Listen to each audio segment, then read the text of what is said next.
Bonsoir à tous. À la une de ce journal, sur la route d'Etoudi 2018, l'organisation d'une élection présidentielle libre, transparente et crédible suscite toujours des inquiétudes chez certains candidats. Les stratégies d'Elekam sont loin de convaincre des acteurs du processus politique et de la vie nationale au Cameroun. Ils l'ont fait savoir à Elekam lors d'une rencontre qui se tient du côté de Yaoundé. À 2 jours du premier match test de Clarence Seedorf, le nouveau sélectionneur et entraîneur des Lions Indomptables prend ses quartiers ce soir dans l'Union des Comores avec ses poulains. Ils ont passé près de 4 jours au Kenya pour les préparatifs de ce match Cameroun-Comores. Vous suivrez dans ce journal l'ambiance de préparation des Lions Indomptables dans la tanière du côté des Comores. C'est à suivre dans la page sport du 20h.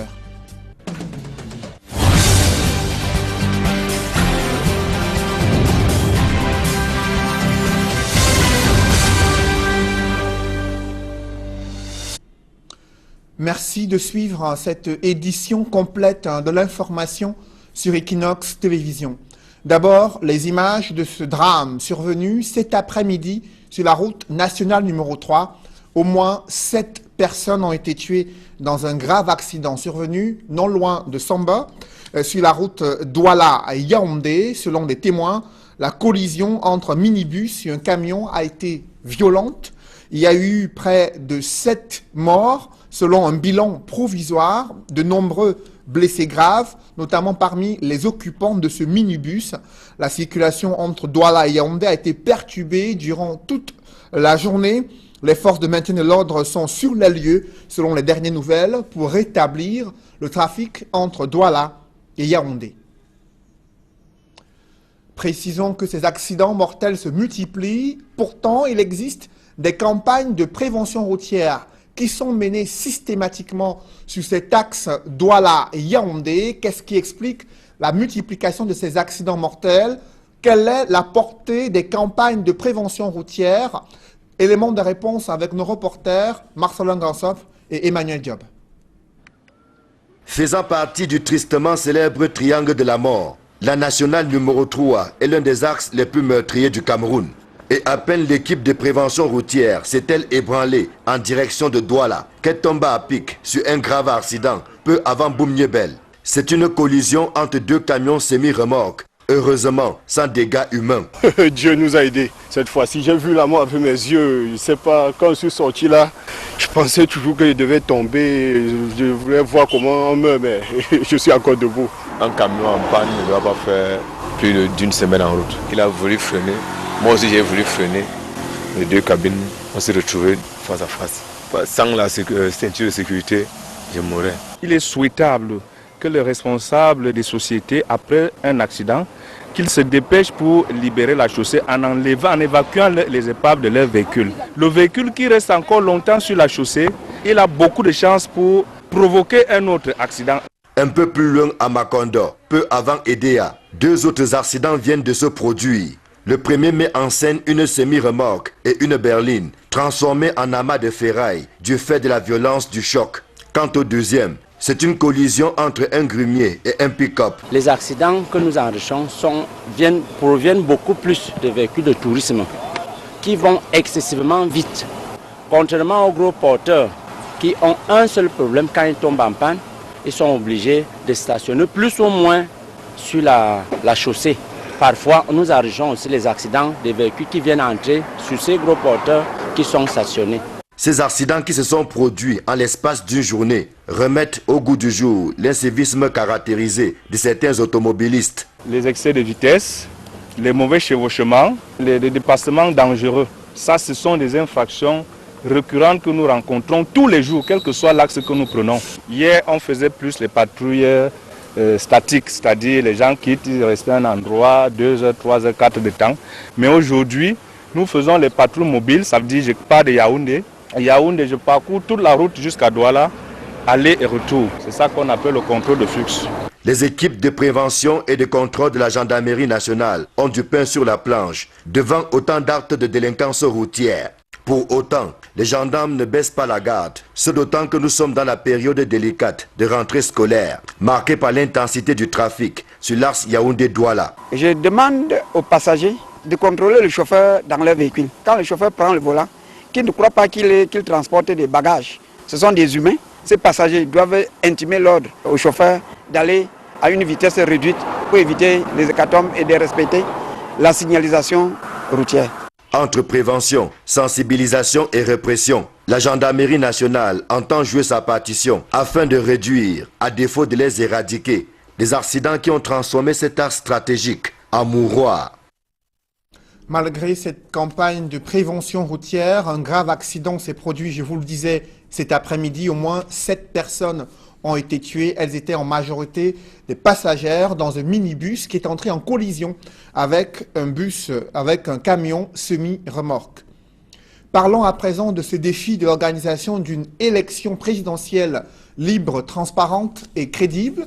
Ce défi préoccupe tous les acteurs de la vie politique nationale et l'ECAM les a réunis afin d'adopter des stratégies consensuelles pour la bonne tenue du scrutin présidentiel. Élisée Bogba et Aïk Cyril. C'est une concertation sur laquelle l'ECAM fonde beaucoup d'espoir. Avant l'ouverture officielle de la campagne électorale, il est question de définir le rôle des acteurs pour une élection réussie le 7 octobre prochain. Nous avons pensé qu'il faille se retrouver au niveau de la capitale pour discuter davantage, approfondir nos différentes idées et atteindre un objectif, donc le consensus général. Vous savez qu'en marge de ces assises, il y a une commission qui va se charger du code de bonne conduite des élections. Tous les acteurs vont le signer pour permettre à ce que nous soyons tous en accord. Les réactions des partis politiques divergent selon qu'on est du pouvoir ou de l'opposition. Au RDPC, l'on se satisfait de l'initiative et se montre disposé à appliquer le code électoral tel qu'il a été rédigé. Nous sommes d'accord avec la loi. Vous savez, une république ne peut pas fonctionner sans le respect de la loi. Dans une démocratie, surtout dans le cadre républicain, on peut toujours changer cette loi. Mais tant que la loi n'est pas changée de manière républicaine et démocratique, on respecte la loi. Donc pour nous, l'ECAM joue son rôle conformément à la loi et nous respectons ça et nous sommes à l'aise avec ce rôle-là. L'opposition pour sa part soutient que le code électoral reste et demeure perfectible au Cameroun. Entre autres griefs soulevés, le rôle trouble de l'administration territoriale dans le processus électoral. Nous allons dénoncer un certain nombre de malheurs que nous vivons sur le terrain partant des acteurs indirects du processus électoral.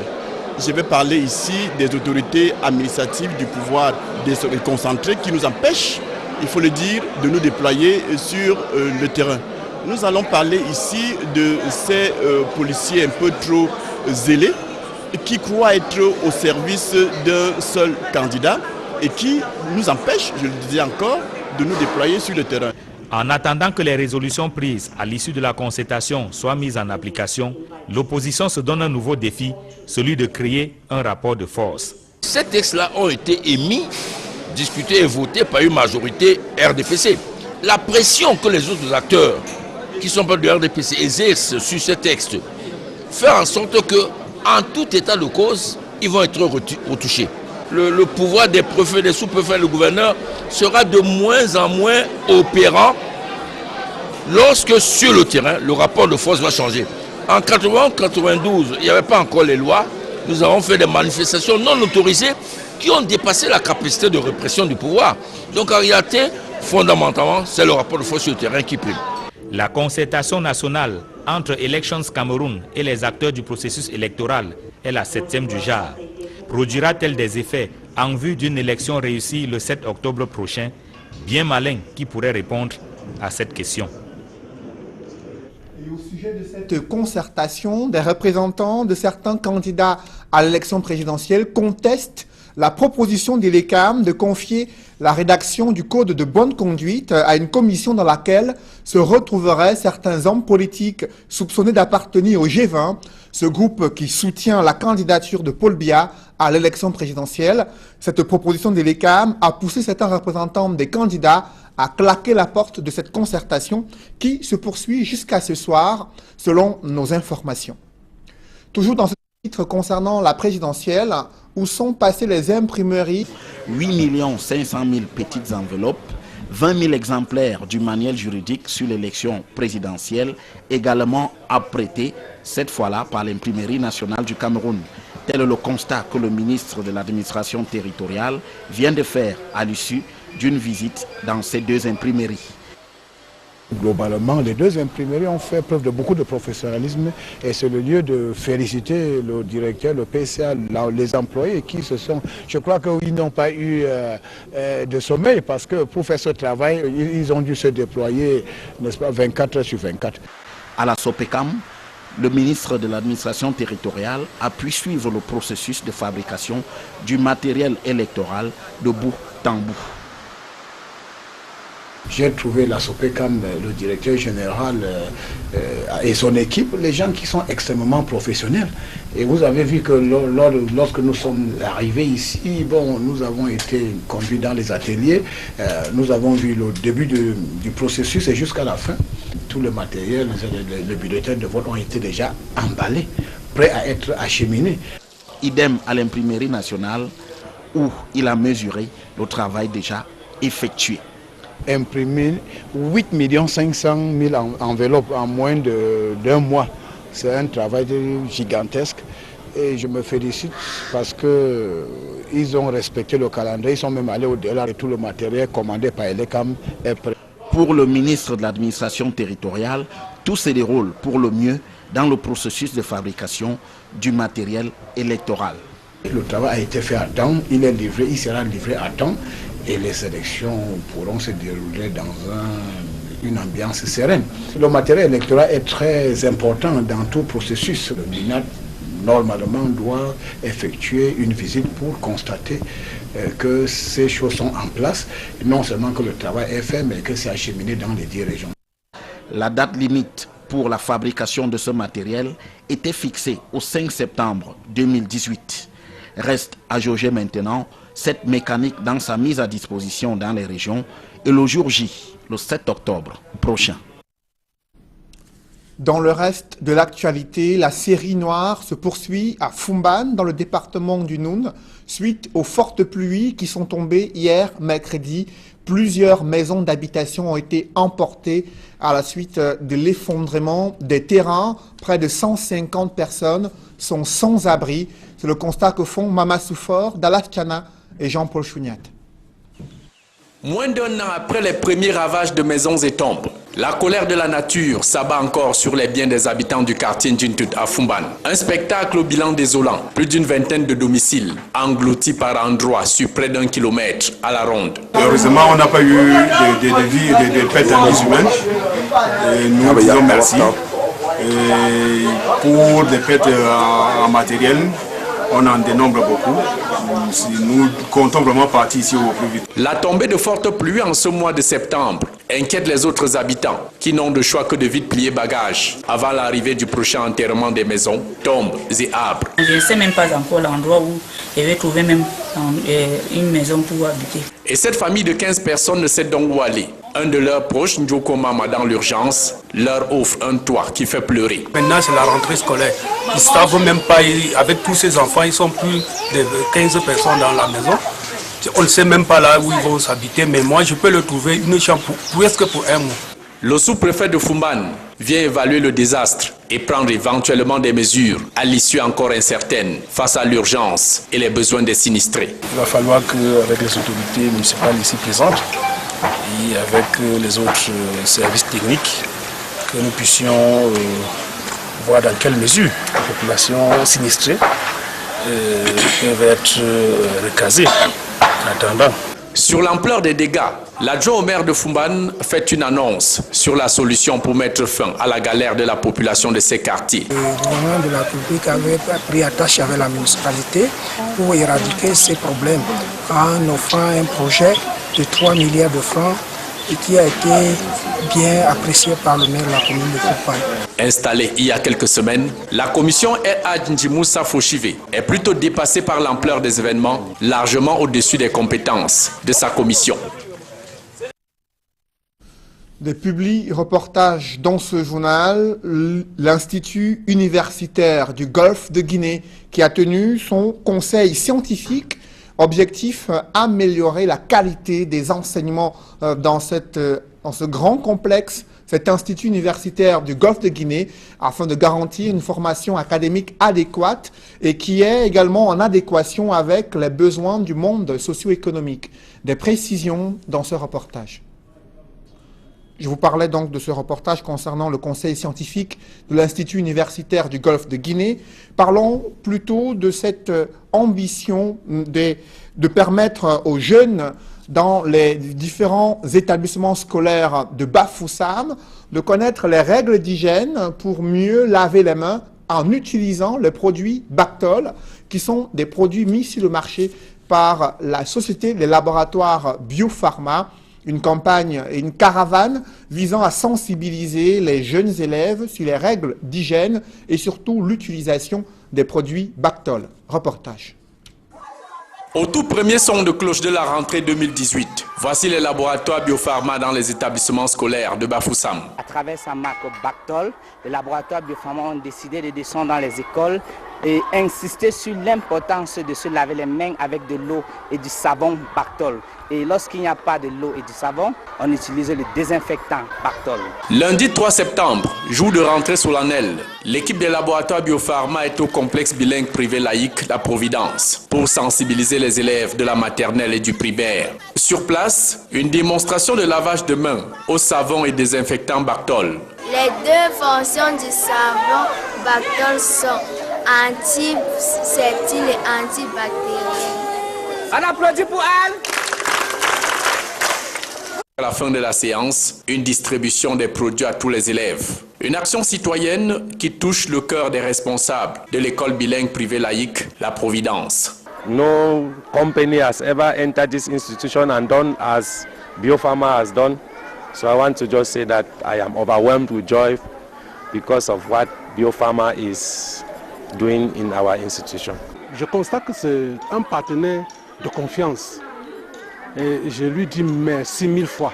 Mardi 4 septembre, deuxième jour de rentrée scolaire, la caravane de la propreté et d'hygiène corporelle des laboratoires Biopharma s'ébranle à l'école catholique Saint-Paul du quartier Évêché. Le même rituel de lavage de mains avec présentation des propriétés actives du désinfectant Bactol et le savon Bactol. Ces mains sont propres et toutes les bactéries ont été assassinées.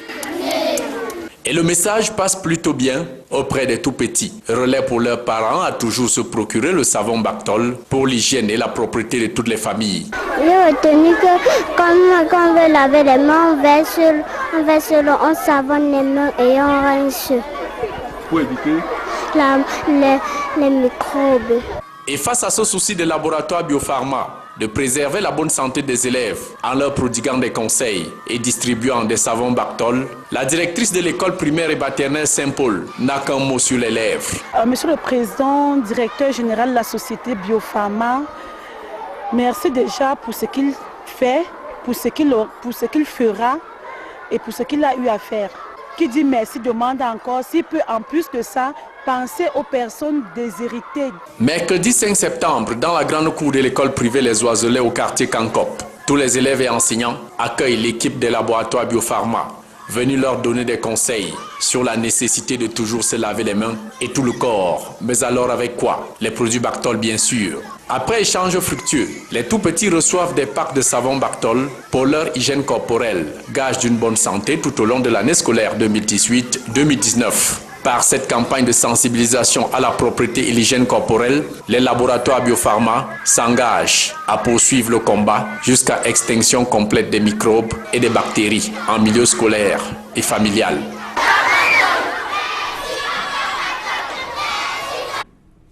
Restons dans les milieux scolaires, faire acquérir aux élèves des compétences multilingues qui leur seront profitables dans la vie grâce à des enseignants chevronnés.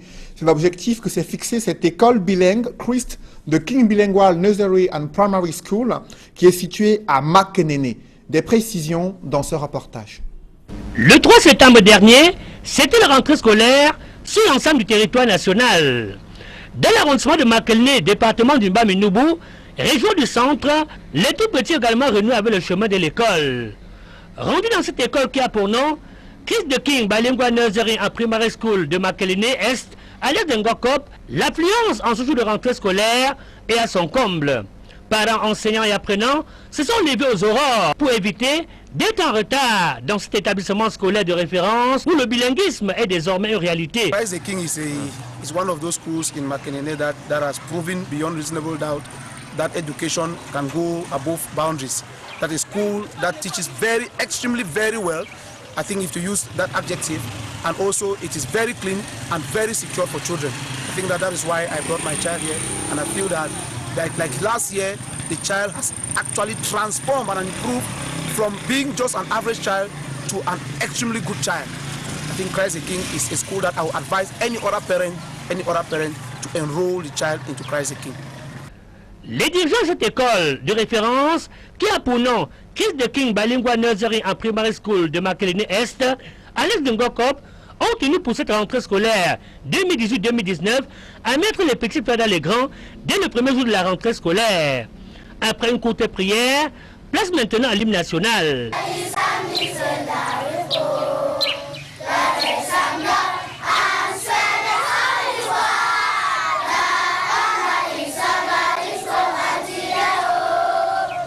Dans cette école, l'enseignement bilingue commence à la maternelle dès le cycle 1 et se poursuit à l'école élémentaire. Le but, c'est qu'à l'issue de la scolarité, les élèves soient complètement bilingues et qu'ils aient acquis de solides compétences multilingues qui leur seront profitables à vie.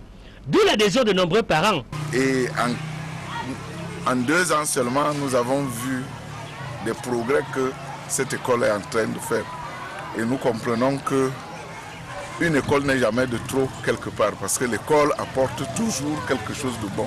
Pour exploiter au mieux les opportunités qui s'offront à eux, les dirigeants de cette école s'efforcent chaque jour à développer chez les élèves une confiance en chacun d'eux qui leur permettrait d'acquérir la capacité de juger par eux-mêmes et de développer surtout des raisonnements constructifs sur le monde qui les entoure. I've been working with children, and since I came to this school, we have worked with the children. And things are moving on well, and we hope this year will be better than the other years. Un personnel enseignant fort pour des sociétés durables est le slogan que semble désormais se donner Chris de King Bilingual Nursery and Primary School de Makelele Est à l'est de Ngokop. Tour à Makelele, un tournoi de l'unité a mobilisé les jeunes, mais aussi les populations dans cette localité. Reportage. La plus haute autorité du département est à Makelele pour la clôture du tournoi de l'unité Chantal Biya. Le préfet Dumba Meinouboua donnant le coup d'envoi de la finale de football. Une grande première dans l'histoire de tout l'arrondissement. Un tournoi de football permet aux jeunes d'être occupés pendant les vacances, de vivre ensemble et de faire éclore leur talent. C'est la raison pour laquelle je suis venu pour dire tout mon encouragement pour cette initiative. À la tribune d'honneur, des invités de marque. C'est des actions à encourager dans l'arrondissement. Je suis très content de M. Ndiatou Proli. Je suis à Makelele déjà pour soutenir l'effort d'un fils natif de Makelele, qui est même grand notable, la grande cour de la chefferie Banouga. Il a mis sur pied une action qui mérite d'être soutenue par les chefs. Les jeunes sont en train de se réjouir d'animer la ville pendant les vacances. Il a été élevé ici, ce qui fait que de toutes les façons, ce qu'il fait pour la jeunesse est d'une certaine importance à encourager. 2 équipes, Kiroun de Nyokon et Askagot, pour disputer une finale épique devant plus de 5000 supporters surchauffés pour porter chacun son équipe à la victoire finale. Achevé sur un score vierge à la fin du temps réglementaire, les invités et le public ont les yeux rivés sur la séance fatidique de pénalty. Le champion Kiroun de Nyokon, manquant ses 2 premiers tirs, Askagot enlève le trophée 2018 de la Coupe du tournoi de l'unité Chantal Biya. Je suis vraiment ému par cette attraction que tous mes joueurs me donnent aujourd'hui. Sur un podium de Champions League européenne, déporté au stade municipal de Makelele, Askagot Vainqueur et vice-champion reçoit un trophée et une enveloppe cumulée de 375 000 francs CFA. Kiroun de Nyokon, champion et malheureux finaliste, 475 000. On n'a pas démérité, vous savez, les tirs au but, c'est parfois c'est la chance. Hein. L'essentiel, c'est que ça s'est bien passé dans de très bonnes conditions. Espérons que l'année prochaine, on va faire mieux que ce qu'on a fait cette année. Équipe Fair Play, 50 000. Meilleur buteur et meilleur joueur, 25 000 francs CFA chacun. 100 000 francs pour les arbitres et 50 000 au sifflet d'or, plus 25 000 de primes de participation à chaque équipe, soit 1 300 000 francs CFA en espèces offerts par le promoteur. Du jamais vu et entendu dans l'histoire sportive de Makenene. Comme disait le président Kennedy, avant de demander ce que la nation a fait pour toi, qu'est-ce que tu as fait, aura fait pour ta nation. Donc je m'inscris dans ce sens-là, à apporter ma petite pierre à la construction du développement. Pour Jean Desco Nunke, président du comité d'organisation, tout ému de la réussite du travail abattu par son équipe, le tournoi de l'unité 2018 Chantal Biya restera une fête ordinaire pour des moments de joie extraordinaires. Parlons à présent d'Orange Cameroun, qui soutient des championnats de vacances de football qui illuminent le quotidien des populations dans les zones rurales de la région du centre. Reportage. Fin en apothéose du championnat de vacances du village Mban, Passa, dans le département de la Lekié. La finale oppose Volonté FC de Mban en maillot blanc et Espoir FC de Mengama en maillot noir. Toutes les deux équipes habillées par Orange Cameroun. Orange Cameroun accompagne les championnats de vacances dans l'ensemble des régions du pays, dans l'ensemble des 10 régions du pays. Et c'est un plaisir pour nous que de participer à l'encadrement de ces jeunes à leur occupation pendant la période des vacances, à les éloigner de l'oisiveté, mais surtout à participer à ce qui est la construction d'un projet de vie. Parce que n'oublions pas que c'est pendant les championnats de vacances que les talents se révèlent. Plusieurs sont partis de là et qui aujourd'hui brillent à la cime des cieux footballistiques. Aux côtés du promoteur et des élites de Mban pour cette finale, les autorités administratives, sécuritaires, religieuses et traditionnelles. Orange Cameroun, sponsor officiel, est également bien en place. D'un geste spectaculaire, le sous-préfet de Sa donne le coup d'envoi de la partie.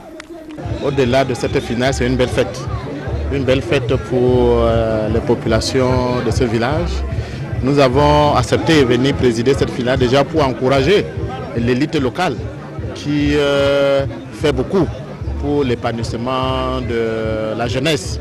Et nous sommes également là pour encourager les populations. Sur le terrain, la partie s'anime. Le public assiste à un spectacle de haute facture. À la fin des 45 premières minutes, le score est de 0 but partout. Mais déjà, les élites de Mban affichent leur satisfaction et saluent l'implication d'Orange Cameroun dans l'organisation.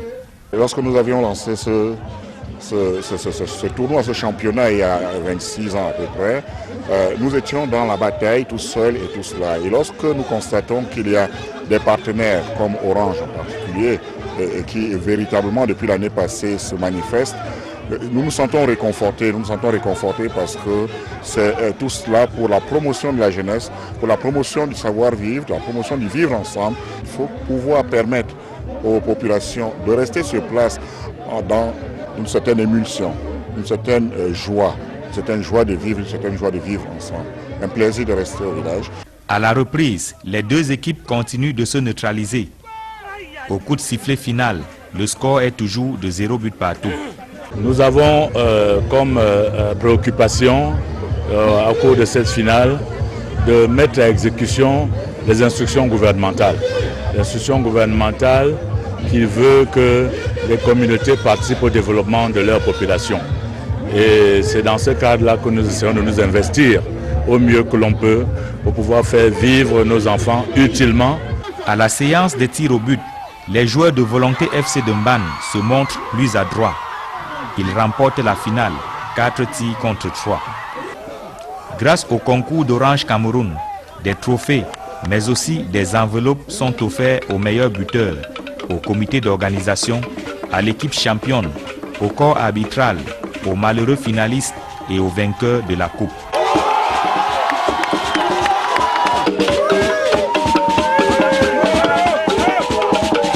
La société citoyenne Orange Cameroun est une société à laquelle nous faisons entièrement confiance et qui nous accompagne depuis un certain nombre d'années dans cette activité. Et c'est le lieu pour moi de dire merci à son management, un management qui nous a jamais fait défaut dans son accompagnement, et nous leur sommes gré de toujours nous faire confiance. Ainsi s'achève l'édition 2018 du championnat de vacances de Mbane, qui a revêtu un caractère particulier. Avec Orange Cameroun, le CODEMBAN, comité de développement de Mbane, a été mis sur pied, et les membres du bureau, présidé par Robert Bendegui, installé par le sous-préfet de l'arrondissement de Sa. En bref, à présent, les Lions indomptables qui prennent le quartier ce soir à Moroni, la capitale de l'Union des Comores, joueurs et encadreurs techniques administratifs de l'équipe du Cameroun de football ont quitté le Kenya ce jeudi en début de soirée. L'entraîneur Clarence Sirdoff et ses poulains se sont entraînés pendant 4 jours à Nairobi pour préparer ce match Comores-Cameroun qui est prévu le 8 septembre. Et bien avant ce match, vous le voyez, les Lions indomptables entament une nouvelle aventure. Les champions d'Afrique 2017, grands absents de la Coupe du Monde Russie 2018, les Fauves camerounais ont un nouveau staff technique et plusieurs défis à relever avec ce match test prévu dans 2 jours, le Cameroun face aux Comores. Mesdames, messieurs, c'est la fin de ce journal. Merci de l'avoir suivi. Juste après cette édition de 20 h, retrouvez Serge Alain Autou et ses invités pour le débrief du journal sur le plateau d'Equinox Soir. Serge Alain. Voilà, Cédric Dufélé, des membres du G20 dans la commission de rédaction du Code de bonne conduite. Ça ne passe pas dans l'esprit de beaucoup de partis politiques. C'est une proposition qui a été faite lors de cette concertation entre ELECAM et des acteurs de la vie politique nationale. Les représentants de certains candidats à l'élection présidentielle ont contesté cette proposition d'ELECAM d'intégrer des membres de ce G20 qui soutient Paul Biya dans la commission de rédaction du Code de bonne conduite. Du coup, ils ont claqué la porte de cette concertation qui s'est déroulée jusqu'à ce soir du côté de Yaoundé. Nouvelle rencontre est prévue la semaine prochaine afin de pouvoir trouver une solution consensuelle à ce problème. Et l'infatigable Paula Tangandji pense que le matériel électoral est fin prêt pour une bonne élection. Le ministre Paula Tangandji, qui s'est présenté comme le ministre des élections au sein du gouvernement, suit de près, bien sûr, le processus électoral qui conduit à l'élection présidentielle. Après le ministre de la Communication, après le Conseil électoral, lui aussi s'est rendu dans les imprimeries afin d'apprécier les différentes productions des bulletins de vote, des bulletins de campagne et autres matériels électoral qui doit être acheminé à travers le triangle national. Il se dit confiant, vous l'avez suivi, il félicite les différentes équipes qui sont en train de travailler d'arrache-pied afin que les différents candidats à l'élection présidentielle et les électeurs puissent disposer de ces documents. Reste encore la mise en œuvre de cette stratégie. Voilà, madame, monsieur, c'est donc l'essentiel du débrief dans un instant. Bonne soirée à vous, Cédric. Bonne soirée à vous, Serge Alain. Rendez-vous demain, 20 h. Rendez-vous demain. Voilà, madame, monsieur, dans un instant, le débrief, toujours en compagnie des experts.